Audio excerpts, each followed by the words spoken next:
চলুন আজকে সময়ের চাকায় ভর করে আমরা রোমের কোলোসিয়াম থেকে ঘুরে আসি, যেটি সেভেন ওয়ান্ডার্সের মধ্যে একটায় পড়ে এখন। আর তখন এটা ছিল রোমের একটা খুব সুন্দর একটা নিদর্শন। তো কোলোসিয়ামটা তৈরি হয়েছিল 70 থেকে 80 খ্রিস্টাব্দের মধ্যে। সম্রাট ভেসপাসিয়ান এটা তৈরির দায়িত্ব নিয়েছিলেন, কিন্তু তিনি এটা সম্পন্ন করতে পারেননি। ওনার মৃত্যু হয় 79 খ্রিস্টাব্দে এবং ওনার মৃত্যুর পরে ওনার পুত্র সম্রাট টাইটাস এটা কাজটা পুরো সম্পূর্ণ করেন। তো এটার নাম ছিল প্রথমে অ্যাম্পিথিয়েটার ফ্লেভিয়াম, যেহেতু সম্রাট ভেসপাসিয়ান ওরা ছিল ফ্লেভিয়াম বংশের, তাই জন্য এটা ফ্লেভিয়াম বংশ দ্বারা নির্মিত হয়েছে বলে এটার নাম ছিল অ্যাম্পিথিয়েটার ফ্লেভিয়াম। কিন্তু পরে এটার নাম কোলোসিয়াম দেওয়া হয়। তো কোলোসিয়াম নামটা কেন দেওয়া হয়েছিল?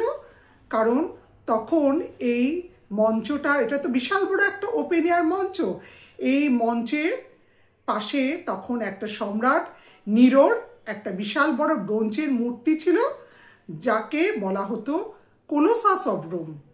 তাই জন্য সেখান থেকে নাম এটা কোলোসিয়াম হয়েছে। এটার বিশাল বড় একটা ওপেন থিয়েটার, যেখানে গ্ল্যাডিয়াসদের লড়াই হতো, পশুর সাথে মানুষের আমৃত্যু লড়াই হতো, আবার অনেক সময় মানুষের মৃত্যুদণ্ড এখানে দেখার জন্য অনেক লোক আসতো এখানে। আর এখানকে 50,000 দর্শক এখানে ঢুকতে পারত।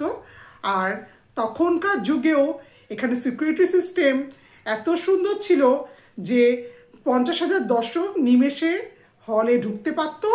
আবার প্রচুর গেট ছিল যেহেতু, আর নিমেষে আবার এখান থেকে বেরিয়ে যেতেও পারতো আবার। আর তখনকার যুগেও এখানকার বৈজ্ঞানিকভাবে এত সুন্দরভাবে তৈরি সব কিছু এখানেও তখন এখানে মঞ্চে যা হচ্ছে ওপরের আসনে যে যারা বসে থাকতো তারা সেটা শুনতে পারত। এখানে রোমান যে নাগরিকরা ছিল তাদের জন্য প্রবেশ এখানে বিনামূল্যে ছিল, কিন্তু তাদের বসার ব্যবস্থা ছিল তাদের ক্লাস অনুযায়ী। রাজার রানীর জন্য স্পেশাল বক্স থাকতো, তারা অন্যান্য যারা রয়্যালটি ছিল, সেনেটার্স ছিল, তাদের সাথে এখানে বসতেন এখানে। আর দর্শকরা অন্যান্য জায়গায় সব বসতেন। আর নিচ থেকে ওপরেও যারা দর্শকরা বসতেন তারা নিচ থেকে আওয়াজ ওপরে শুনতে পারতেন। আর এই তো লড়াইয়ের কথা।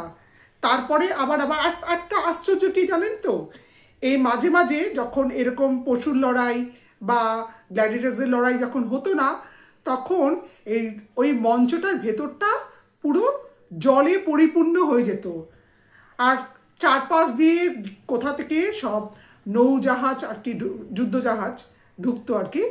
যুদ্ধজাহাজ ঢুকে এখানে যুদ্ধ প্রদর্শনও হতো। এত সুন্দর সমস্ত ছিল তখনকার দিনে। তো যেহেতু এই সিনেমা থিয়েটার অন্য কিছু তো ছিল না সেরকমভাবে, তো এগুলোই ছিল মানুষের কাছে বিনোদনের ব্যবস্থা এগুলো। কিন্তু ধীরে ধীরে আস্তে আস্তে কোলোসিয়ামটা নষ্ট হয়ে যায় রোম দখলের পরে। তখন এই কোলোসিয়ামের থেকে অনেক ইট পাথর অনেক কিছু খুলে নিয়ে গিয়ে রোমানদের রাজপ্রাসাদ ভবন এসব তৈরিতে এগুলো ব্যবহার করা হয়েছিল। আর অনেকবার ভূমিকম্পেও এই কোলোসিয়ামটা আস্তে আস্তে নষ্ট হয়ে গেছে। তো এই ছিল কোলোসিয়ামের গল্প। আপনাদের কেমন লাগলো আপনারা আপনাদের মূল্যবান মতবাদ জানাবেন।